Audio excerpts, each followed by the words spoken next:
Let's pray. दुआ करेंगे। Our loving, living Heavenly Father, we once again come into the precious feet, Lord. We have been enabled to worship you in spirit and in truth, Lord. Even as we come around the table, Lord, help us so that we can introspect our life and live a life worthy of the calling with which thou hast called us, Lord. Help us, Lord, even as we turn to the scriptures. Speak to us from thy throne of grace. And we are eager to receive your word, assimilate it, digest it, and apply it to our lives. For we ask this in the name of our Lord and Savior Jesus Christ. Amen. Once again, we are privileged to study His word. और एक बार हम खुदा के कलाम को पढ़ने का इस्तेखाक हासिल कर चुके हैं। The last time I came was on 13th of April, that's last month. पिछले महीने अप्रैल 13 को मैं यहाँ आपके दरमियान आया था। I spoke about the call of the cross. सलीब का बुलावा जो है उसके बारे में मैंने आपसे बातें की थी उस वक्त। What's the call of the cross? सलीब का बुलावा क्या होता है? It is a call to salvation. नजात के लिए दिया गया बुलावा होता है। It's a call to discipleship. और शागिर्दगी के लिए दिया गया बुलावा होता है। And thirdly, it's a call to suffer for Christ. और तीसरी बात यह है कि खुदावंद यीशुआ के लिए अजियत उठाने के लिए दिया गया बुलावा होता है। And having studied about the cross, और ये सब बातें सलीब के बारे में पढ़कर जानकर I would be failing in my duty if I do not speak about the empty tomb. अगर खाली कब्र के बारे में अगर बोलना भूल जाऊंगा तो मेरे लिए वो अच्छा नहीं होगा। As we were singing that song, हमने अभी गाना भी गाया था। one phrase, one sentence struck me. उस गाने में एक लाइन जो है मुझे बहुत अच्छा लगा। मुर्दों से वापस आया। मुर्दों में से वापस आया खुदावंद यीशुआ। This is what the tomb speaks to us. कब्र जो है इसी बात को हमें दिखाता है। The cross and the empty cross and the empty tomb completes the gospel message. खुदावंद यीशुआ की खुशखबरी में खाली सलीब और खाली कब्र जो हैं वो हमें पूरा पैगाम बता देते हैं। Now, what is the goal of every human? हर एक इंसान की जिंदगी का अंजाम क्या होता है? Number one, he has to know Christ. पहला अंजाम है खुदावंद यीशुआ को जाने। To know Christ means to know salvation. To know Christ means to get eternal life. खुदावंद यीशुआ को जानने का मतलब ये है कि वो इंसान हमेशा की जिंदगी को जाने और हमेशा की जिंदगी को पाए। After being saved, what is the second goal, second aim? नजात पाने के बाद, हमेशा की जिंदगी पाने के बाद दूसरा अंजाम या मंजिल क्या होता है?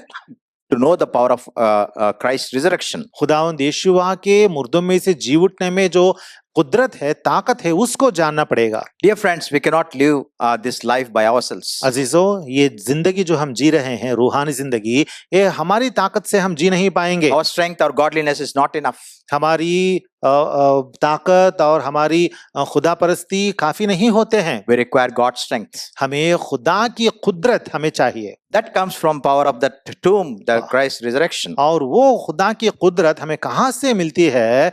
खुदावंद यीशुआ का खाली कब्र जो है उसमें से मिलती है। So what's the third phase of our life? तो हमारी जिंदगी का तीसरा पहलू क्या होता है? To partake of the sufferings of Christ. खुदावंद यीशुआ की अजियत में हिस्सादार होना। That means to imitate Christ in every aspect. इसका मतलब यह है कि हर एक हिस्से में खुदावंद यीशुआ की तरह हम बने रहें। Whatever he did in his earthly life and ministry, we should be able to emulate. खुदावंद यीशुआ इस जमीन में उनकी जिंदगी के अय्याम के दौरान जो कुछ करते आए उसी तरह हम भी बने। And what's the fourth and highest point in our life? और चौथी बात और अव्वल बात हमारी जिंदगियों में क्या है? To be confirmed into the likeness of Christ. खुदावंद यीशुआ के हमशक्ल बनना। To attain perfection.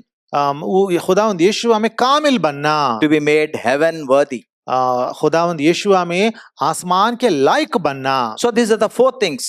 ये चार बातें हमें जानना है। Salvation, नजात, power of resurrection, खुदावंद यीशुआ की जी उठने की कुदरत, partake in the sufferings of Christ, और खुदावंद यीशुआ की अजियत में हिस्सेदार बनना, and attain perfection. और कामिलियत या मुकम्मल बन जाना। There is a beautiful verse in the Old Testament. पुराने अहदनामा में बहुत अच्छा एक आयत है। Worth reading, worth memorizing. उसे जानना जरूरी है और उसको रट लगा के जान लेना जरूरी है। So tucked up in the Old Testament is Psalm 118. हम जानते हैं कि मज़ामिर की किताब बाब नंबर 118 में वो है verse 17.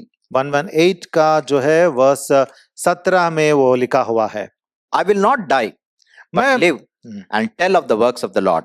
मैं मरूंगा नहीं बल्कि जीता रहूंगा और यहोवा के कामों का बयान करूंगा। What great words of hope!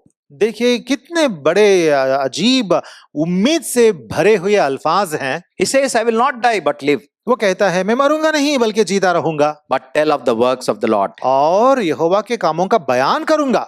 So there is in this small verse tucked up a lot of information. तो इस छोटी सी आयत में बहुत बड़ी जानकारी यहाँ है। There is a hope of eternal life, number one. पहली बात यह है कि यहाँ पे हमेशा की जिंदगी की उम्मीद दिखती है। There is a secondly, there is a power to live our present life. और दूसरी बात यह है कि आज की अभी की इस जिंदगी को जीने की कुदरत हमें इस आयत से हासिल होती है। And the third thing is there's a purpose for which God has saved us. और तीसरी बात यह है कि खुदा ने जिस मकसद से हमें नजात दिया है, नजात दी है, उस मकसद के बारे में भी यहाँ पाते हैं। What is this resurrection story is all about? ये मुर्दों में से जी उठने की ये बात जो है, ये बातों का मतलब क्या है? What does it teach us? इन बातों से हमें क्या सीख मिलती है? It teaches us that death doesn't hold us. हाँ, इसमें हमें ये सीख मिलती है कि मौत हमें अपने कब्जे में नहीं रख सकती। Satan doesn't frighten me or scare me. सातान मुझे कभी डरा नहीं सकता और मुझे कभी हैरान नहीं कर सकता। And thirdly, there is no end to our story. It continues for eternity. और तीसरी बात यह है कि मेरी कहानी की या मेरी दास्तान जो है, इसका कुछ इख्तिताम नहीं, हमेशा के लिए मेरी दास्तान जो है वो लागू और जारी होती है। When we go to enter any store or a mall अगर हम किसी भी मॉल को, सुपरमार्केट को जाएं and we purchase some things, और वहां कुछ चीजें खरीदें, they'll give you a receipt or a bill और वहां पे वो लोग एक रसीद देते हैं and saying that you have paid for that things that you have purchased. और उस रसीद में ये लिखा रहता है कि आपने इन चीजों को मोल लिया है, खरीद लिया है और रकम दे दिए। Dear friends, the empty cross and the empty tomb are God's receipt telling that our debts have been cleared. अजीजों, खाली सलीब और खाली कब्र जो हैं, ये खुदा के रसीद हैं और इस रसीद से खुदा हमें कहता है कि तुम्हारे गुनाहों का जो भी डेट है, कर्ज है, वो अदा किया गया है। I worked for about 30 years in a bank. मैंने तकरीबन 30 सालों तक एक बैंक में काम किया था। And whenever a person repays the loan, और जब भी एक इंसान अपना लोन पूरा भर देता है, he insists on a acknowledgement or a certificate saying that loan has been repaid in full. वो चाहता है कि हम उसे एक एक्नॉलेजमेंट या रसीद दें, ये कहते हुए, ये लिख कर कि ये लोन जो है पूरा भर दिया गया है, पे कर दिया गया है। That's what God does to us.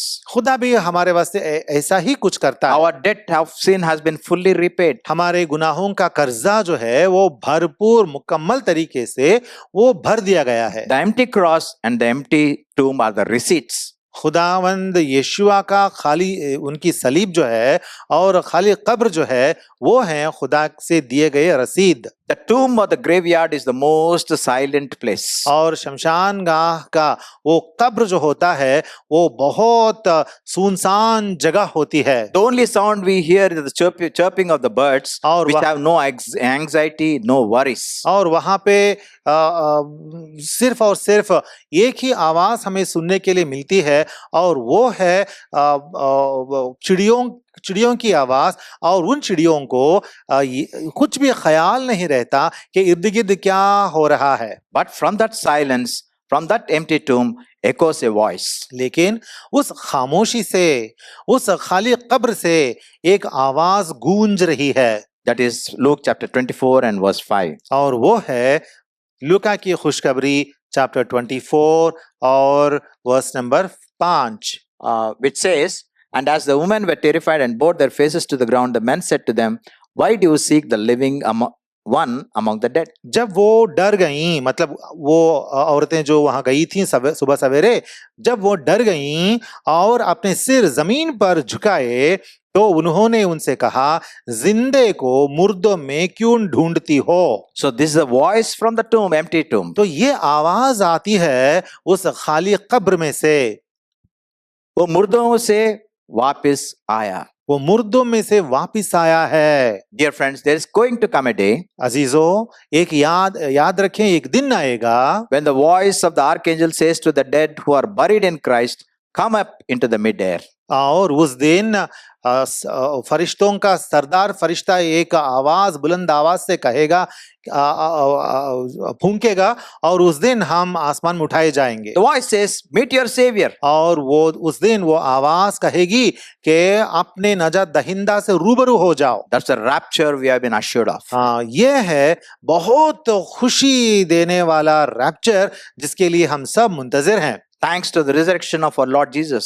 और हमारे खुदावंद यीशुआ के मुर्दों में से जी उठने की बात जो है उसको लेकर खुदा का शुक्र अदा करते हैं। It is the hope that we cling on and live this life. और इसी उम्मीद से हम आगे बढ़ते हैं और यीशुई जिंदगी बिताते हैं। What is that one reality that we ought to know? लेकिन हमें एक बहुत अच्छा सा एक अच्छी सी बात को याद रखते हुए जीना है। वो क्या है? Life is short. हमारी जिंदगी तो बहुत छोटी है। Physical death is certain. हमारी मौत जो है, जिस्मानी मौत जो है, वो तो जरूर होगी। But we have been saved to enjoy eternal life with God. लेकिन हमें खुदा ने मौत से बचाया है ताकि हम हमेशा के लिए खुदा के साथ रहें। So whenever we see the empty tomb, तो जब भी हम खाली कब्र को देखेंगे, it shapes our perspective of seeing life and seeing death. तो वहां पे हमें क्या देखने को मिलता है? मौत को देखने के लिए मिलता है और जिंदगी को देखने के लिए मिलता है। The empty tomb is not only a historical fact, but it supports the resurrection of our Lord Jesus.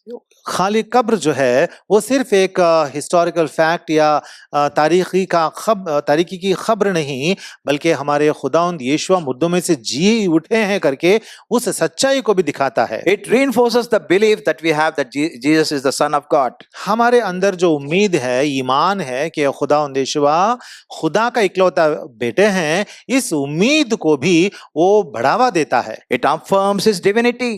और खुदावंद यीशुआ की उलूहियत को वो जाहिर करता है। It confirms his teaching and his ministry. और खुदावंद यीशुआ ने जो कुछ भी इस जमीन पर बोला और खिदमत गुजारी की, उनको भी वो मोहर लगाते हैं। So the empty tomb is a manifestation of God's faithfulness. तो खुदा की वफादारी जो है वो हमें उस खाली कब्र में देखने के लिए मिलती है। And true to his words, true to his promise, he rose from the dead. और जैसे उन्होंने कहा और जैसे वो खुदा के वादे हैं, उनके मुताबिक खुदावंद यीशुआ मुर्दों में से फिर से जी उठे। And once for all, he has confirmed to the world that death doesn't hold us. The power of death has been taken away. और दुनिया के सामने खुदावंद यीशुआ इस बात को ज़ुहूर में लाए कि मौत हमें अपने कब्जे में आइंदा को नहीं ले सकता। And what is the implication for us? और इससे हमें क्या सीख मिलती है? The grave is not the last destination for us. ये सीख मिलती है कि हमारे वास्ते भी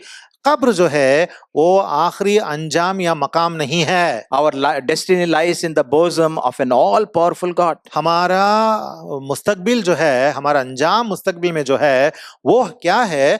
वो खुदा के सीने में जाकर सिमट लेने की बात याद दिलाती है। When we understand this fact, it gives courage and comfort to us. और जब हम इन बातों को समझते हैं तो हम बहुत दिलेर बन जाते हैं। Now, what's the empty tomb suggest to us? और अब हम देखें कि ये खाली कब्र जो है ये हमें क्या दिखाता है? What assurance does it give? ये खाली कब्र हमें क्या भरोसा देता है? The points I'm going to give all starts with the letter E.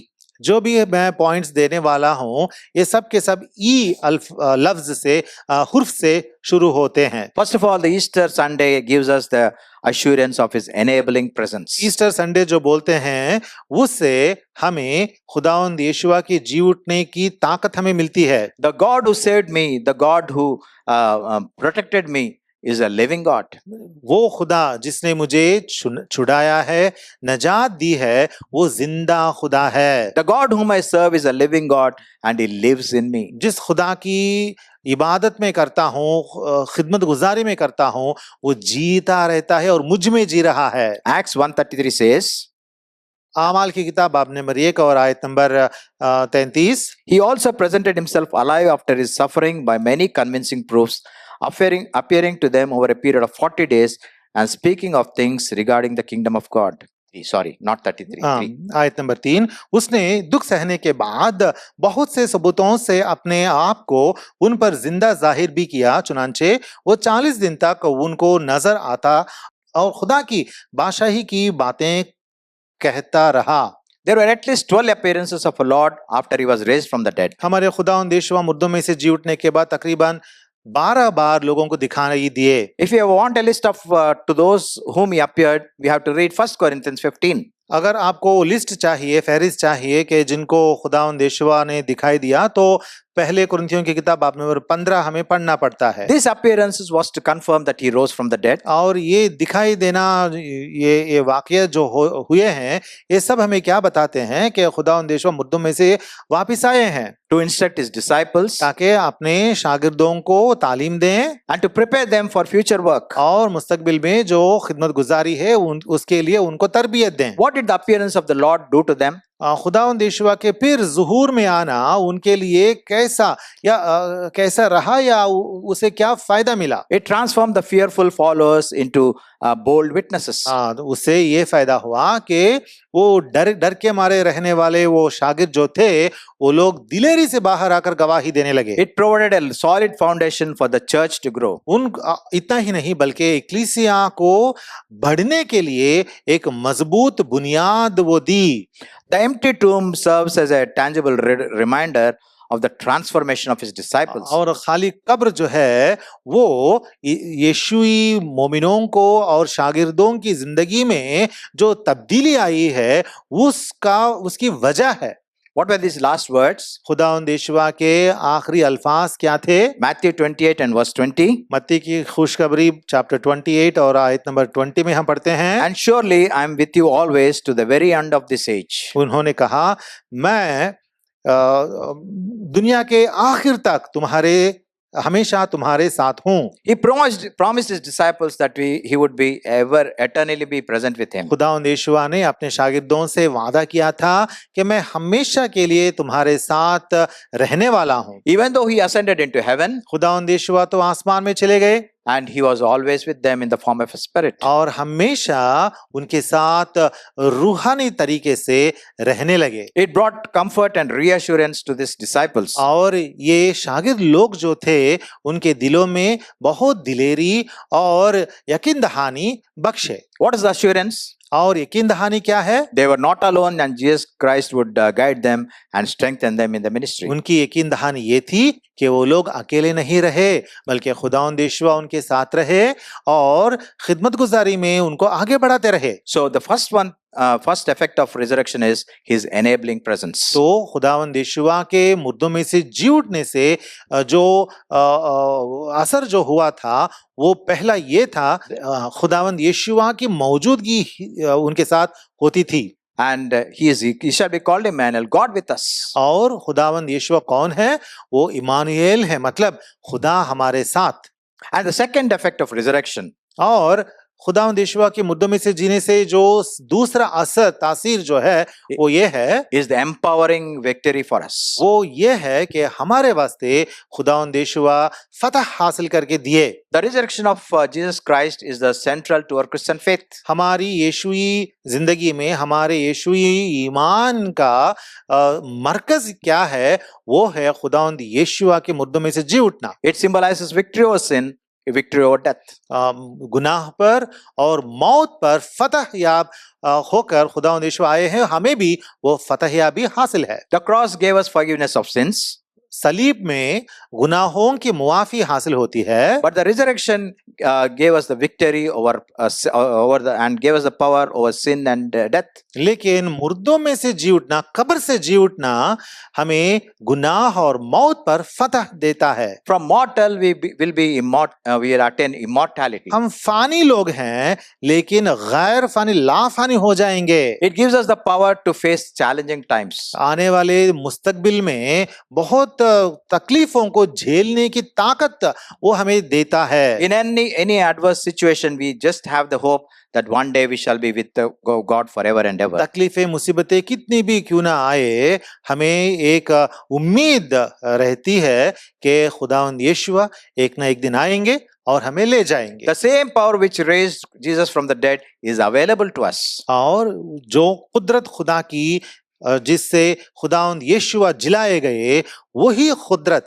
आज के दिन हमारे लिए भी मौजूद है। That supernatural strength is available to us to face any adversities in our life. और वो सुपरनैचुरल पावर जो है हमारी जिंदगी में जो भी तकलीफ आए उससे हमें बाहर निकालने के लिए हमारे लिए काफी है। That's why the scripture says, इसीलिए कलाम में लिखा हुआ है, if we have died with Christ, we shall also be raised with him. अगर हम खुदावंद यीशु के साथ मरेंगे तो जरूर उनकी तरह उनके साथ जिएंगे। Not just raised, we'll be glorified with him. हम जिएंगे मतलब सिर्फ ऐसा ही यूं ही जिलाए नहीं जाएंगे, बल्कि जलाल के साथ जलाए जाएंगे। If we see at the appearances of our Lord after his resurrection, अगर हमारे खुदावंद यीशु को उनके जी उठने के बाद देखेंगे, it transformed the lives of the people to whom he appeared.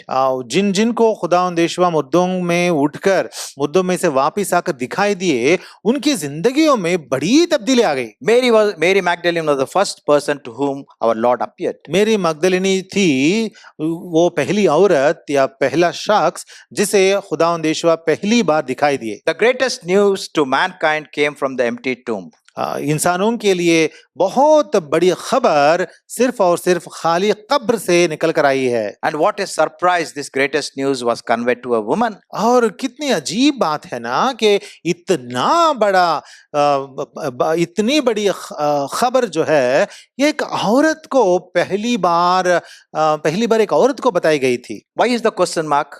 क्यों ऐसा एक क्वेश्चन मार्क हाँ आता है? Because this woman loved her master the most. क्योंकि ये औरत जो थी उसने अपने आका से सबसे ज्यादा मोहब्बत रखती थी। And what was the transformation? और उसकी जिंदगी में क्या बदलाव आया था? From tears to joy. उसकी आंसू जो थी वो रुक गई और खुशी उसके दिल में पैदा हो गई। She must have been crying for days, right from after our Lord's crucifixion. हमारे खुदावंद यीशु के मसलूब होने के वक्त से लेकर कुछ दिनों तक वो गमगीन रहकर रोते रही होगी शायद। But according to the scriptures we see, लेकिन कलाम में हम देखते हैं, weeping may endure for a night, but joy cometh in the morning. रोना रात भर रह सकता है लेकिन सुबह सवेरे फिर से खुशी आती है। How exactly the scripture portion was confirmed in the life of Mary Magdalene? देखिए मेरी मगदलिनी की जिंदगी में ये खुदा का कलाम जो है वो हिस्सा जो है सही तरीके से उसकी जिंदगी में कामिल हो गया On that है। Easter Sunday morning she was bubbling with joy. और उस ईस्टर सुबह सवेरे वो खुशी के मारे बहुत खुशी पाई थी। There is a portion in the scriptures, Proverbs chapter 8. Proverbs chapter 8 में कलाम में एक हिस्सा है, And verse 17 says, अमसाल 8 का 17, I love those who love me, and those who diligently seek me will find me.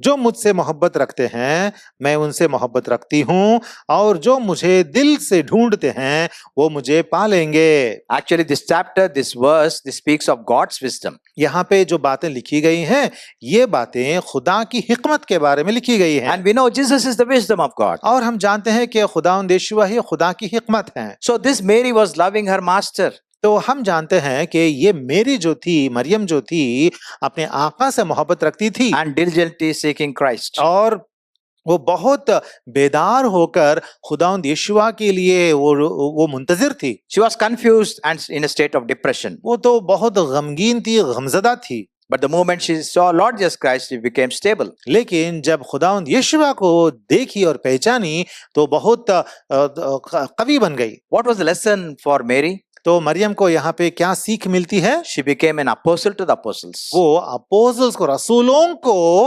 वो एक रसूल जैसे बन गई है। Because our Lord said to her, क्योंकि हमारे खुदावंद यीशुआ ने उनसे कहा, John chapter 20 and verse 17, यूहन्ना की खुशखबरी बाब नंबर 20 और आयत number 17, Go to my brothers and say to them, I am ascending to my Father and your Father, my God and your God. खुदावंद यीशुआ ने कहा, मेरे भाइयों के पास जाकर उनसे कह कि मैं अपने बाप और तुम्हारे बाप और अपने खुदा और तुम्हारे खुदा के पास ऊपर जाता हूँ। Go to my brothers, the apostles are there. मेरे भाइयों के पास जा जो रसूल कहलाते हैं। Who is an apostle? एक रसूल कौन होता है? One who has been sent. जो भेजा जाता है उसे रसूल कहते हैं। What a great privilege for Mary. Maryam के लिए वो कितना बड़ा इस्तेखाक हुआ होगा ना। She became an apostle to the apostles. रसूलों के लिए वो एक रसूल बन चुकी है। How does this affect us?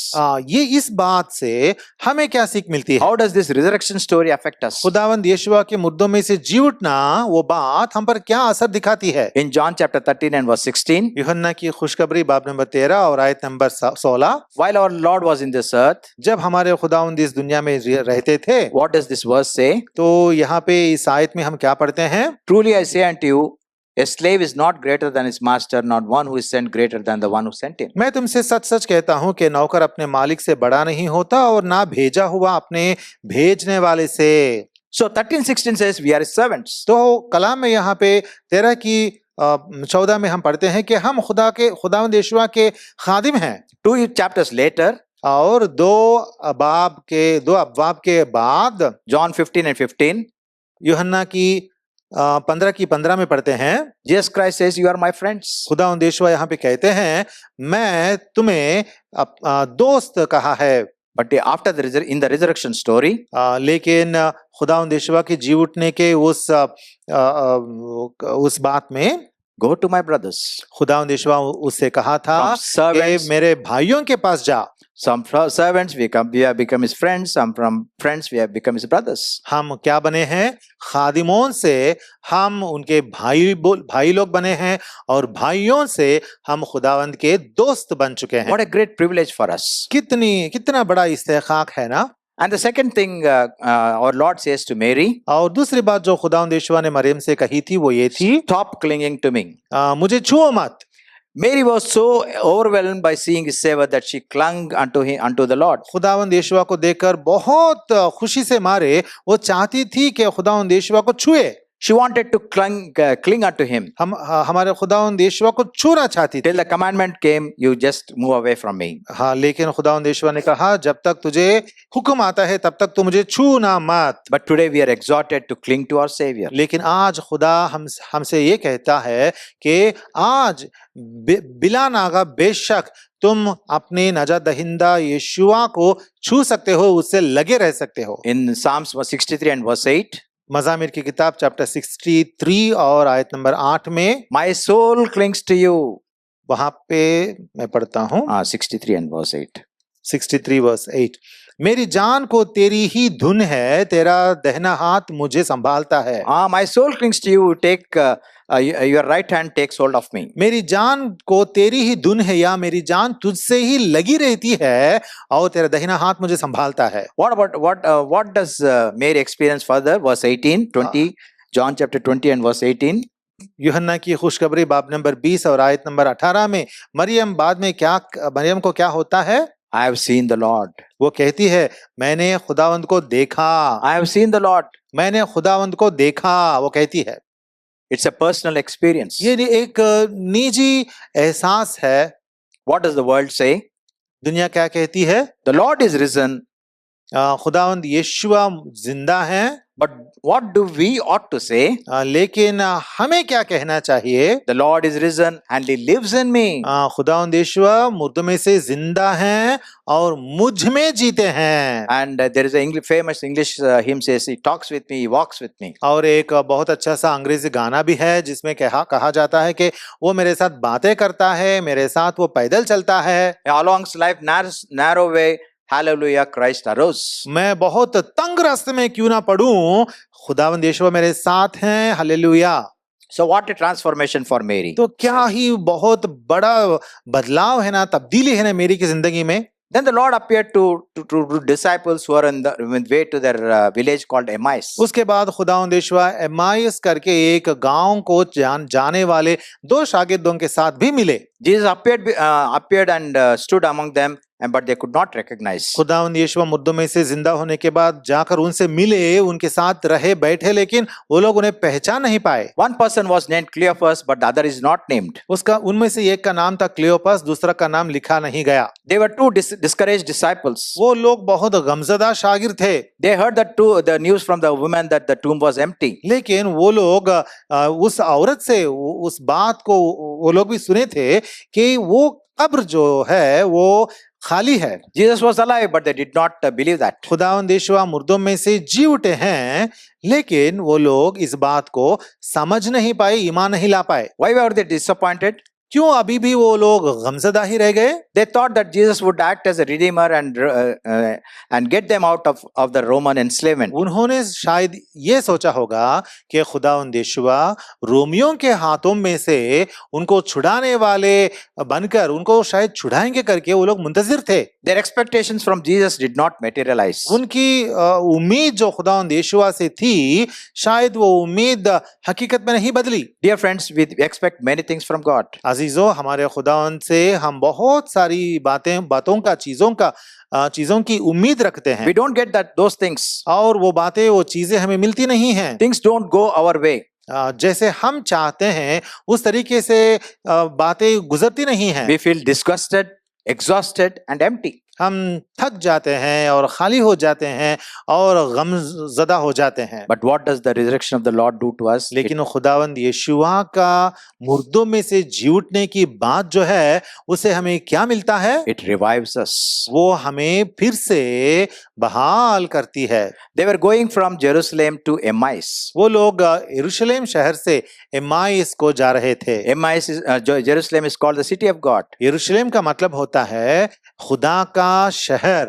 Emmaus means obscured or despised. एम्माइस का मतलब होता है जो हकीर जाना गया या तर्क किया गया। To cut a long story short, और मुख्तसरन बोलना है तो we know God, our Lord Jesus Christ revealed unto them. खुदावंद यीशुआ अपने आप को उनके सामने अपने आप को बयान कर लेते हैं, What happened? जाहिर कर लेते हैं। तब क्या हुआ? Their destination changed. उनका मंजिल जो है, जहां जा रहे थे, वो मंजिल बदल गई। They were on their way back to वो Jerusalem, लोग फिर वापस यरूशलेम को चल कर आ गए and they met with other people, और- apostles in the fellowship. और आकर फिर रसूलों के साथ मिलजुल गए और अपना वो तजुर्बा बयान करने लगे। In this chaotic world, many times we lose the sight of our Lord. इस दुनिया में जो हड़बड़ी से भरी हुई है, कभी कभार हम भी अपनी नजर खुदावन से हटा लेते हैं। Sometimes we change our destination, change our way. कभी कभार हमारी राह छोड़कर हम भटकते हैं। We are on our way. The final destination is our heavenly Jerusalem. हम तो आगे बढ़ने वाले हैं, हमारा मंजिल है खुदावंद की आसमानी शहर और आसमानी यरूशलेम। So not only the resurrection story helps us to learn these lessons, enabling presence and this empowering strength. तो खुदावंद यीशुआ के मुद्दों में से जी उठने से खुदावंद यीशुआ की मौजूदगी और उसकी ताकत हमें मिलती है। And thirdly, तीसरी बात, Romans 8 and verse 11. रोमियों की किताब बाब नंबर 8 और आयत number 11। If the spirit of him who raised Jesus from the dead dwells in you, he who raised Christ Jesus from the dead will also give life to your mortal bodies through his spirit who dwells in you. अगर उसी का रूह तुम में बसा हुआ है जिसने यीशुआ को मुर्दों में से जिलाया, तो जिसने माशियख यीशुआ को मुर्दों में से जिलाया, वो तुम्हारे फानी बदनों को भी अपने उस रूह के वसीले से जिंदा करेगा जो तुम में बसा हुआ है। The resurrection story completes the gospel message. खुदावंद यीशुआ के मुर्दों में से जी उठने की दास्तान जो है, वो खुदावंद यीशुआ की खुशखबरी को इख्तिताम तक पहुंचाता है। One of the greatest verses in the John's Gospel, यूहन्ना की खुशखबरी में एक बहुत अच्छा सा आयत है, अच्छी सी आयत है, chapter 14 and the second part of verse 19. और वो है बाब नंबर 14 और आयत नंबर 19 का आखिरी हिस्सा। Because I live, you will also will live. चूंकि मैं जीता हूं, तुम भी जीते रहोगे। And in the scripture portion in 1 Corinthians 15, और पहले कुरिन्थियंस चैप्टर 15 में the writer says, यहाँ पे लिखा हुआ है, if Christ has not been raised, अगर खुदावंद यीशु मुर्दों में से नहीं जीते हैं, your faith is futile and you are still in your sins. तो आपका ईमान लाना बेकार है। Without the resurrection of our Lord, हमारे खुदावंद यीशु की क़यामत के बगैर our belief is in vain. हमारा ईमान जो है वो बेकार है। If Christ remained in the grave, अगर खुदावंद यीशु कब्र में ही रह जाते, for us there is no hope of life that is to come. हमारे लिए कुछ भी उम्मीद की गुंजाइश नहीं रहती मुस्तकबिल के लेकर। The gospel itself depends on the resurrection of our Lord. हमारी खुशखबरी जो है वो बिल्कुल खुदावंद यीशु की क़यामत पर ही इन्हिसार है। There is no greater truth than the resurrection of our Lord Jesus Christ. हमारे खुदावंद यीशु के मुर्दों में से जी उठने की बात को छोड़कर कोई भी हकीकत नहीं है। If only in this life we have hope, we are of all the people most miserable. अगर इस दुनिया में ही हम उम्मीद रखते हैं और तंगी की जिंदगी यीशुई जिंदगी जीते हैं, तो दुनिया के सब लोगों में हम ही बदबख्श होते हैं। What is the effect of resurrection of our Lord? हमारे खुदावंद यीशु के क़यामत का असर क्या है? Number one, enabling presence. खुदावंद यीशु की मौजूदगी, And secondly, empowering strength. और हमारे साथ रहने वाली उनकी ताकत। The thirdly, enduring hope. और तीसरी बात, हमेशा उनकी आमद तक रहने वाली उम्मीद। There's a fourth lesson that we need to learn. और चौथी एक सीख है जिसे हमें जानना है। There's an express purpose. एक मकसद है। Acts chapter 4 and verse 33. आमाल की किताब 4 की 33। And with great power the apostles were giving testimony to the resurrection of Lord Jesus. यहाँ हम पढ़ते हैं, रसूल बड़ी कुदरत से खुदावंद यीशु के जी उठने की गवाही देते रहे। The empty tomb is a call for evangelism. खाली कब्र जो है वो खुशखबरी देने के लिए खुदा जो बुलावा देता है उसको दिखाता है। As I said, the greatest news the mankind got to hear is that he is risen. सबसे बड़ी बात या बड़ी खबर जो इंसानियत को खुदा देता है सुनने के लिए वो है कि वो मुर्दों में से जी उठा है। And we are called to share this good news to everyone. और इस खुशखबरी को सबों तक पहुंचाने के लिए खुदा ने हमें चुना है। When we share this joy and the hope that God has given to us, we can bring about a transformation in the life of the people around us. जब इस खुशखबरी को हम लोगों तक पहुंचाने के लिए सोचते हैं कि तो उनकी जिंदगियों में, हमारे चौगिर्द जो लोग रहते हैं उनकी जिंदगियों में बड़ी खुशी हम ला सकते हैं। We know after his resurrection, our Lord commissioned his disciples. हम जानते हैं कि खुदावंद यीशु के मुर्दों में से जी उठने के बाद अपने शागिर्दों को उन्होंने काम दिया था, काम सौंपा था। We call it the Great Commission. और उसे हम ग्रेट कमीशन कहते हैं। The two verses 19 and verse 20 in chapter 28 of the Gospel according to Matthew. मत्ती की खुशखबरी की चैप्टर 28 के 19-20 वर्सेस में हम इन बातों को पढ़ते हैं। His last commandment is our first what you call commission. और उनका ये आखिरी हुक्म जो है यही हमारे लिए पहला काम का आगाज होता है। The empty tomb is the starting point of our mission. खाली कब्र जो है वो हमारे काम का पहला कदम होता है। The empty tomb compels every believer to share this good news. और ये खाली कब्र जो है हर एक यीशुई मोमिन को दूसरों के पास जाकर ये खुशखबरी जो है उसे पहुंचाने के लिए हिम्मत देती है। In the process of this evangelism, every one of the apostles except John became a martyr. और इस सिलसिले में, खुशखबरी को फैलाने के इस सिलसिले में यूहन्ना रसूल को छोड़कर बाकी सब के सब रसूल वो लोग शहीद हो गए। The cross and the tomb didn't keep him from his loved ones. Cross और टूम जो हैं वो इनको अपने प्यारों से जुदा नहीं कर पाए। Our Lord is beyond any boundaries. हमारे खुदावंद यीशु जो हैं वो हर हद से आगे हैं। And one day he is coming rightfully to claim his and have ownership on us. और एक दिन खुदावंद यीशु आएंगे और हम पर अपना हक जताने के लिए आएंगे। So he is enabling presence, number one. तो पहली बात यह है कि खुदावंद यीशु की मौजूदगी हमारे साथ होगी। Secondly, empowering strength. और हमें ताकत बख्शने वाली कुदरत हमारे साथ है। And thirdly, enduring hope, eternal hope, blessed hope. और मुबारक उम्मीद जो है वो हमारे साथ है। and the tomb says there is an express purpose. और एक मकसद है जो खुदा हमें दिया है, खुदा ने हमें दिया है, और ये कब्र वो मकसद हमें बताता है। The tomb reminds us that we have only one goal in life. तो ये कब्र हमें ये बात याद दिलाता है कि हमारी जिंदगी में एक ही मकसद है, To have His presence always. उसकी मौजूदगी हमेशा हमारे साथ रहना है, To have His power always. उसकी कुदरत जो है हमेशा हमारे साथ रहना है, And to proclaim Him always. और हमेशा उसकी मनादी करना है। This is the only commission that we have. और यही है काम जो खुदावंद यीशुआ ने हमें दिया है। After hearing this resurrection story, तो खुदावंद यीशुआ के मुर्दों में से जी उठने के इस दास्तान को सुनने के बाद and may we be revived, हम हमारे रूहों में अफजाई पाएं, to do those things that God expects from us. ताकि हम वो उन काम को याद करके उनमें सरगर्म हो जिन्हें करने के लिए खुदा ने हमें सौंपा है। May God bless this word in our hearts. इस कलाम पर खुदा अपनी बरकत हमारे दिलों पर बख्शे। आमीन।